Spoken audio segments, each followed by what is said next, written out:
नमस्कार, स्वागत है देवभूमि टुडे चैनल पर। तो अभी मौजूद हुए हैं आपके सामने हिमाचल प्रदेश के सुबह के मुख्य समाचारों के साथ। तो इससे पहले खबरों को विस्तार से जाने निवेदन है, कृपया चैनल को जरूर सब्सक्राइब करें।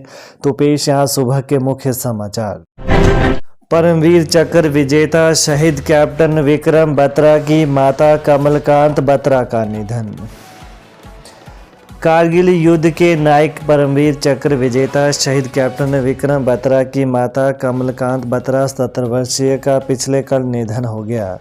घर में कार्य करते हुए एकाएक वह गिर पड़ी तथा उन्हें विवेकानंद अस्पताल ले जाया गया, जहां उन्हें मृत घोषित कर दिया गया। वहीं कमलकांत बत्रा भाषा अध्यापक के रूप में सेवानिवृत्त हुई थी तथा सामाजिक क्षेत्र में कार्यरत थी।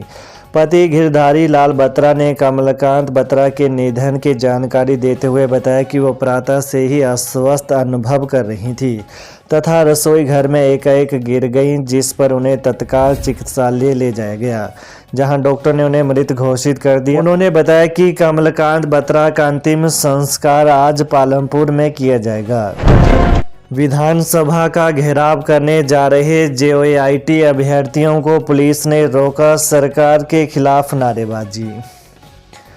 विधानसभा बजट सत्र के पहले ही दिन भूख हड़ताल पर बैठे जेओआईटी पोस्ट कोड 817 के अलावा अन्य पोस्ट कोड के अभ्यर्थियों ने विधानसभा का घेराव करने का प्रयास किया। पिछले 6 दिनों से आंदोलनरत और 3 दिनों से भूख हड़ताल पर संविधान निर्माता डॉक्टर भीमराव अंबेडकर की प्रतिमा के नीचे बैठे अभ्यर्थी पिछले कल दोपहर बाद विधानसभा घेराव करने निकले, लेकिन वहां पहले ही तैनात पुलिस ने तुरंत ही बैरिकेड्स लगा दिए। इस दौरान अभ्यर्थियों में रोष भी भर आया और उन्होंने यहां पर सरकार के खिलाफ नारेबाजी भी की।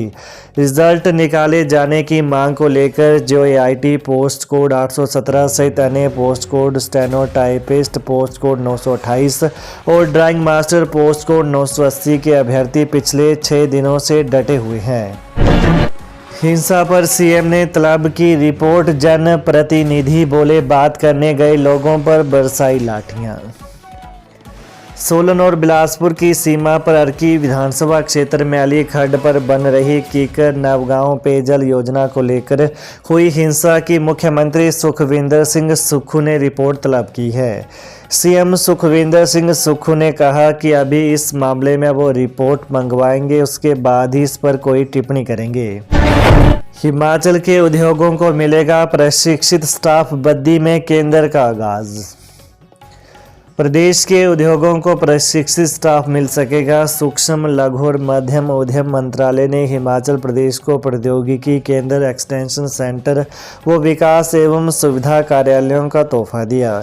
वहीं केंद्रीय सूक्ष्म लघु और मध्यम उद्यम मंत्रालय भारत सरकार के मंत्री नारायण राणे ने बद्दी के समीप भटोली कलां पंचायत क्षेत्र में 100 बीघा जमीन पर बने एमएसएमई टेक्नोलॉजी सेंटर का वर्चुअल माध्यम से शुभारंभ किया। वहीं 120 करोड़ की लागत से बने टेक्नोलॉजी सेंटर के शुभारंभ के दौरान उप निदेशक उद्योग विभाग योगेश गुप्ता, अश्विनी शर्मा के अलावा विभिन्न उद्योग संगठनों के प्रतिनिधि, लघु उद्योग संघ के प्रदेश अध्यक्ष अशोक राणा, उपाध्यक्ष रमेश शर्मा, बीबीएनआईए के संगठन मंत्री मुकेश जैन व सीईओ राजीव सत्य विशेष तौर पर उपस्थित रहे। सुधीर शर्मा बोले, जिसे मंत्री बनाने योग्य नहीं समझा चुनाव कैसे लड़ सकता है। कांग्रेस के विधायक पूर्व मंत्री सुधीर शर्मा ने कहा कि जिसे मंत्री बनाने योग्य नहीं समझा गया वो लोकसभा चुनाव कैसे लड़ सकता है। इस तरह से उन्होंने चुनाव न लड़ने की बात एक बार फिर दोहराई है।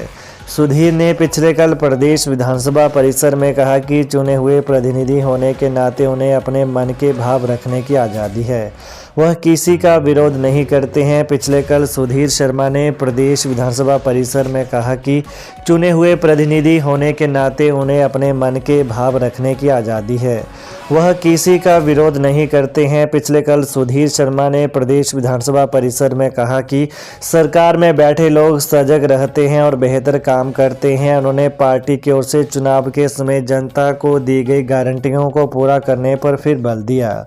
उन्होंने कहा कि चुनावी गारंटियां पूरी करनी चाहिए। भारतीय जनता पार्टी ने 3 प्रकोष्ठों के कार्यकारिणी को किया घोषित। भारतीय जनता पार्टी ने पिछले कल अपने 3 प्रकोष्ठों की कार्यकारिणी की घोषणा की है। इनमें चिकित्सा प्रकोष्ठ, देव समाज प्रकोष्ठ और व्यापार प्रकोष्ठ शामिल है। वहीं व्यापार प्रकोष्ठ के संयोजक गोविंद ठाकुर ने कहा कि उनकी टीमें सह संयोजक का कार्यभार मदन शर्मा, पुनीत गौतम, अजय जोशी और प्रदीप सूद को सौंपा गया है। वहीं इस प्रकोष्ठ के जिला संयोजक कांगड़ा से रमेश चंद, नूरपुर से निखिल महाजन, देहरा से सुनील बंसल, लाहौल स्पीति से सोहन सिंह, कुल्लू से गोपाल बदवा, मंडी से दिनेश चंदेल, सुंदरनगर से रूबी खरबंदा, हमीरपुर से सुशील सोनी और ऊना से प्रमोद कुमार शर्मा होंगे। वहीं देश समाज प्रकोष्ठ के संयोजक ने बताया कि इस प्रकोष्ठ के प्रदेश सह संयोजक जयचंद ठाकुर होंगे। 1 साल के कार्यकाल में सरकार के पास बताने के लिए कुछ नहीं, हर वर्ग को ठगने का किया काम।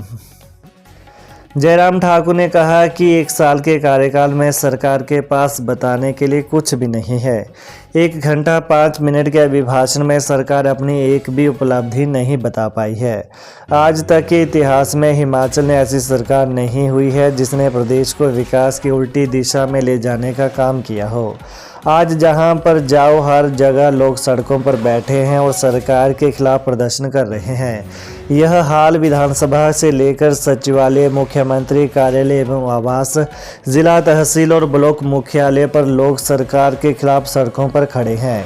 कहा कि 1 साल में ऐसी स्थिति में सरकार आ गई है। कांग्रेस द्वारा दी गई झूठी गारंटियां ही कांग्रेस सरकार के सच में सत्ता से बाहर जाने की गारंटी है। उन्होंने कहा कि यह सरकार कहती थी कि हर जगह से वे रेवेन्यू जनरेट करेंगे, लेकिन हर विभाग और संस्था का भट्टा बैठा दिया। हर विभाग में कहीं पर कोई काम नहीं, विकास के सारे काम ठप पड़े हैं। बस सरकार हर महीने कर्ज पर ले रही है। 24 साल से अनुबंध पर नौकरी कर रहे यह कर्मचारी 54 अलग अलग पदों पर मिली है तैनाती।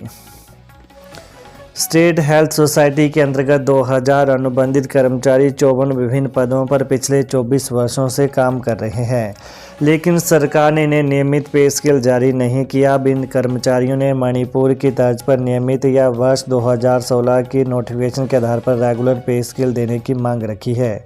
उन्होंने बताया कि ये वो कर्मचारी हैं जो अपनी नियमित या रेगुलर पे स्केल का बजट भी खुद लेकर चल रहे हैं।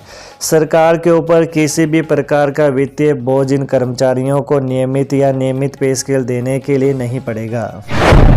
हिमाचल कैबिनेट बैठक में कई फैसले। 80 पद माइनिंग गार्ड के भरे जाएंगे। 5.5 साल के बच्चे को एडमिशन देने की मंजूरी।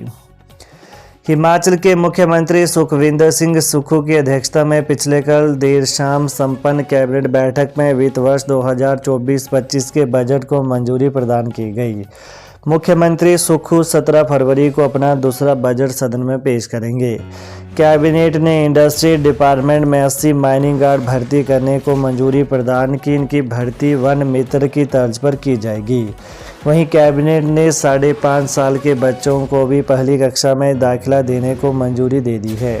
दरअसल दिसंबर महीने में हुई कैबिनेट ने 6 साल से कम उम्र के बच्चों को पहली कक्षा में दाखिला नहीं देने का निर्णय लिया था।